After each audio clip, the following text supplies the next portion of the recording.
Assalamualaikum warahmatullahi wabarakatuh. Alhamdulillah wassalatu wassalamu ala rasulillah Sayyidina Muhammad ibn Abdillah wa ala alihi wa sahbihi wa mawalah amma ba'du. Qala mu'alifu hadzal kitab rahimahullahu ta'ala wa nafa'ana bi ulumihi amin ya Allah ya rabbal alamin. Bismillahirrahmanirrahim.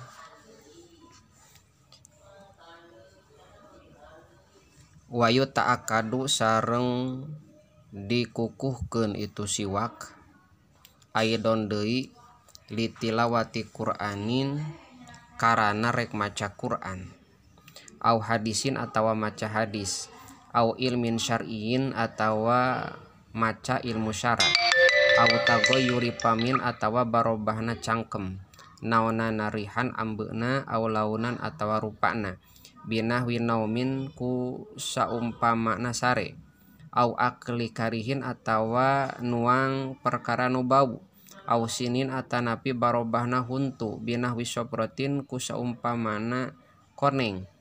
awistiqodin atawa hudang minaumin tinasare wa irodatihi sareng ngamaksudna naom waduhuli masjidin sareng asup ka masjid wa manzilin jeung ka imah wa pisahari sareng dina waktu sahur wa indal tidori sareng dina nalika sakarat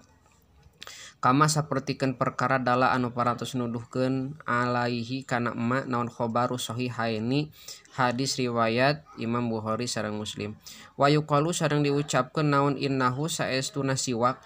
yusahilu eta ngagampangkeun siwak huruja ruhi kana kaluarna ruh wa akhoda sareng ngalap sahabat duhum saparihna ulama min dalika tina itu wa yuqalu ta'akudahu kana sunah muakadna siwak lil maridi pikeun jalma anu gering wayang bagi sareng mesti naon aya nuya yen nganiatan si jalma bisiwaki ku siwakna teh asunata kana sunah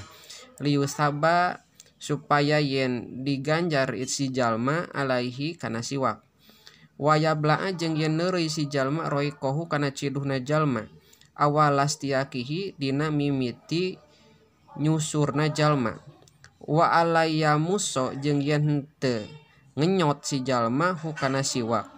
wayung dabu sareng disunatkeun naon atahlilu nyenghil qabla siwaki dina samemehna nyiwak au ba'dahu atawa dina sabadana nyiwak min asari to'ami tina tapakna kadaharan wa siwaku sareng ari siwak nyusur abdolu eta leuwih utama minhu tinimbang tahlil hilapan halna anu nyulayaan liman ka ulama akasa anu ngabalikeun eman wala yukrahu sareng henteu dimakruhkeun siwak bisiwaki goirin kalawan make siwak anu batur adina anu tos ngidinan ieu ghair au ulima atawa dikanyahokeun naon ridho na ghair wa ila jeung lamun henteu adzina haruma mangka haram itu siwak kaadihi sapertikeun nyokotna siwak min milkil ghairi tina milik batur malam tajri salagi henteu berjalan naon adatun adat bil irodi kana ngabalieur anhu tina siwak wa yukrahu sareng dimakruhkeun siwak lisoimi pikeun jalma nu puasa ba'da zawali dina sabadana lingsir panon poe ilam yatagoyar lamun henteu narima barobah naon pamuhu cangkemna soim binahwi naumin ku saumpamana sare pambad madotun tuluy kekemu pasunatan wudu pastin syakun tuluy nyingsrek cai lil ittibai karena turut ka Kangjeng Nabi Muhammad sallallahu alaihi wasallam wa aqalluhuma sareng ari pangsa alit namad madoh sareng istinsak isolul mai eta nepi keunana cai ilal pami kana cangkem wal anpi sareng kana irung wala yustarotu sareng henteu disyaratkeun pi husuli asli sunati dina ngahasilkeun asalna sunnah naon idaratuhu muterkeunana maun pil pami dina cangkem wa majjuhu sareng murakeunana maun minhu tina pamun wa nasruhu sareng nyebrengkeunana maun minal anpi tina irung baltusanu barita disunatkeun itu idaroh kal mubalagoti sapertikeun ngabangetkeun pihima dina madmadoh sareng istinsak limuftirin pikeun jalma nu puasa lil amri karena aya parentah biha kana itu mubalaghah wa yusanu sareng disunatkeun naon jam'uhuma ngumpulkeunana itu madmadoh sareng istinsak bisalah si guropin kalawan tilu pirang-pirang siukan ya tambad madu kekemu si jalma sumayastan siku tulunying srek cai si jalma min kulin tina saban-saban sahiji minha tina itu gurop wa masukuli roksin sareng ngusap sadaya sirah lil ittibai karena turut ka Kangjeng Nabi Muhammad sallallahu alaihi wasallam wa hurujan jeung karana kaluar min khilafi malikin tina ikhtilafna Imam Malik wa Ahmada sareng Imam Ahmad fa inik tasoro mangka lamun ngaring ke si jalma alal ba'di kana sapalihna pal aula mangka ari anu leuwih utama ayakuna eta yen bukti naon huwa itu ba'du annasiyata eta munmunan wal aula jeung ari anu leuwih utama fi kaifiyatihi dina tata cara na masukuli rosin ayat doa eta yen nyimpen si jalma yadaihi kana dua panangan si jalma ala muqaddami rosihi kana hareupna sirah mutawaddi atau silahna jalma mulsikon halna anu nepungkeun musabihat tahu kana curugna jalma bil uhro kana curug anu hiji deui wa ibhamaihi sareng dua jempolna jalma ala sadghaihi kana dua palipisanana jalma sumayad haba tuluy ngaliwatkeun si jalma bihima kana itu musabihat tahu jeung uhro tegas nama karena dua curug gitu. Ma bakiyati asobihi sarta sasesana pirang-pirang ramo na jalma ghairul ibhamaini salianti dua jempol na jalma likopahu kana punduk na jalma summa yaruda tuluyen ngabalikeun si jalma huma kana itu musabihatahu bil ukhra ilal mabda'i kana tempat mimiti in kana lamun bukti lahu eta tetep kamu tawadi naun sya'run buuk yang qalibu anu bisa dibulak-balikeun itu sya'ru wa ila jeung lamun henteu itu yang qalibu palyak tasir mangka kudu ngaringkes itu jalma ala dzihabi kana sabali ka tukang wa in kana jeung lamun bukti ala rosi eta tetep luhureun sirahna jalma teh naon amamatun sorban au qolan suwatun atawa kopiah tamama maka nyampurnakeun si jalma alaiha kana imamah ba'da masir nasihati dina sabada ngusapna munmunan lil ittibai karena turut ka Kangjeng Nabi wa masukulil udunaini sareng ngusap sadaya dua cepil zahiron luarna wa batinan jeung jerona wa somakhaihi sareng dua liang cepil na jalma lil ittibai karena turut ka Kangjeng Nabi Muhammad sallallahu alaihi wasallam walayu sanu sareng teu disunatkeun naon mas raqabati ngusap punduk idlam yasbut karena henteu tumetep pihi dina mas raqabah naon syai'un hiji perkara qala ngadawuh saha an-Nawawi Imam Nawawi bal huwa balik ta ari mas raqabah bid'atun eta bid'ah wa hadisuhu sareng ari hadis na mas raqabah maudhu'un eta hadis maudhu wadal ku adoin sareng sunat ngosok-ngosok anggahota wa huwa sareng ari dalku imrarul yadi eta ngaliwatkeun leungeun alaiha kana a'do akiba mulaqatiha dina sabada nepungkeunana a'do lil ma'i kana cai hurujan karena ngaluarkeun min khilafiman halna kaluar min khilafiman tina ikhtilafna ulama aujaba anu ngajibkeun ieu man hu kana dalku wa tahlilu lihyatin sareng sunat nyuai-nyuai janggot kathatin anu kandel wal abdolu sareng ari anu leuwih utama kaunuhu eta kabuktianana tahlil bi asobi yumnahu eta kalawan pirang-pirang ramo anu belah katuhuna jalma wamin aspala sareng ti belah handap ma'ata prikiha sarta ngarenggangkeunana asobi wabi gurfatin mustaqilatin sareng kalawan siukan anu mencil lil ittibai karena turut ka Kangjeng Nabi Muhammad sallallahu alaihi wasallam wa yukrahu sareng dimakruhkeun naon tarkuhu ninggalkeunana tahlil wa tahlilu asobi il yadaini sareng sunah deui nyuai-nyuai pirang-pirang ramo dua panangan bitasbiki kalawan dipacorokeun wa rijlaini sareng dua sampean bi ai kaifiatin kumaha wae carana kana bukti itu ayun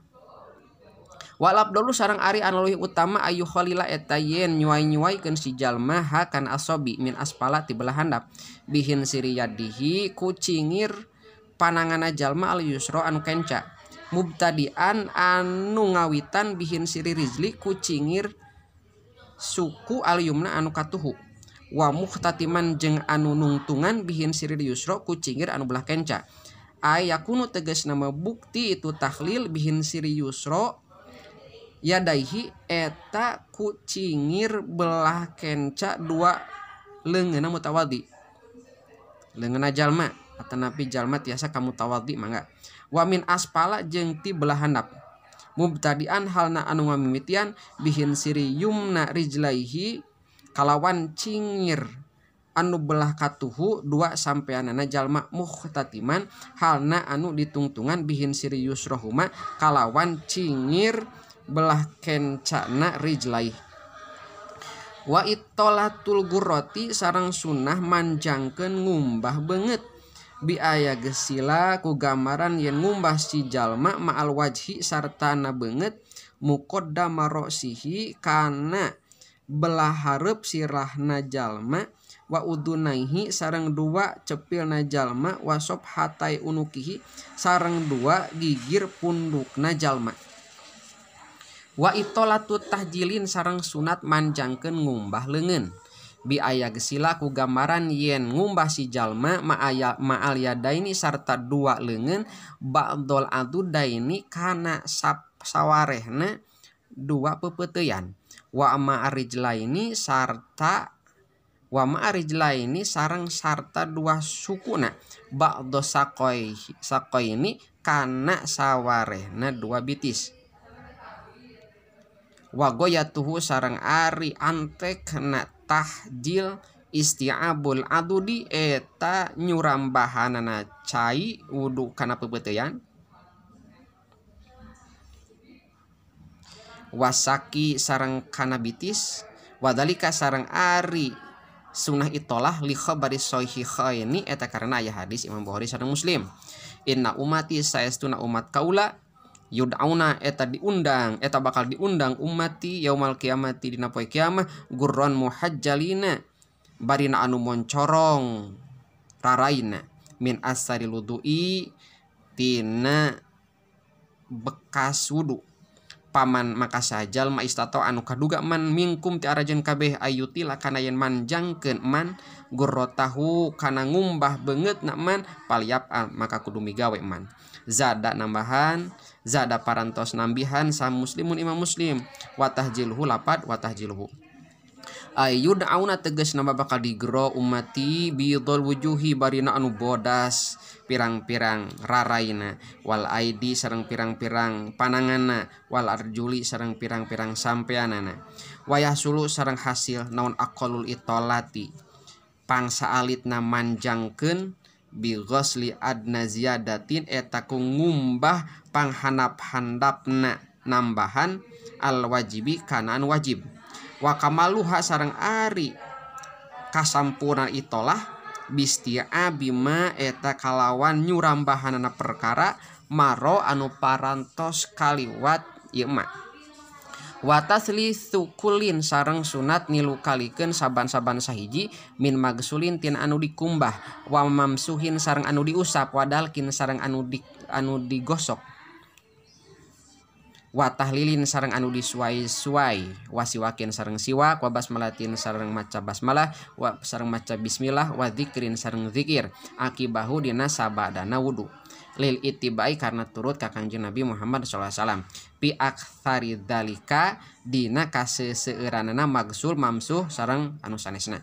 wa yahsulu sareng hasil naon atas lisu nilu kalikeun bigom silyadi kalawan neuleukeunana panangan masalan umpamana walau pima in qalilin jeung sanajan dina cai anu saeutik idza haraka di mana-mana ngarobahkeun si jalma ha kana yad marrataini kalawan dua kali walau roda jeung lamun tamah ngabalikeun si jalma ma'al ghuslati saniyati kana cai kumbahan anu kadua hasola mangka hasil lahu ka jalma naon aslu sunnati taslisi asal sunnah nilu kalikeun kama sapertikeun perkara istadharo anu parantos ngadohirkeun hukana emma saha syaihuna guru urang sadayana Ibnu Hajar wala yujiu jeung teu nyukupkeun naon taslisu udwin nilu kalikeun ngumbah anggahota qabla itmami wajibi goslihi dina samemeh nyampurnakeun anu wajib tina ngumbahna udun wala ba'da tamamil wudu'i jeung teu dina sabada sampurnana wudu wa yukrahu sareng dimakruhkeun naon annaksu ngurangan anis salasi tina 3 kaziyadati sapertikeun nambahan alaiha kana salasa ae biniatil wudu'i tegasna mah kalawan niat wudu kama sapertikeun perkara bahasa anu parantos ngabahas hukana ma sahajam ulama seueur watahrumu sareng haram itu watahrumu sareng haram ziyadah mimma in maukupin tina cai anu diwakafkeun ala tatahuri kana migawe susuci sakitu heula.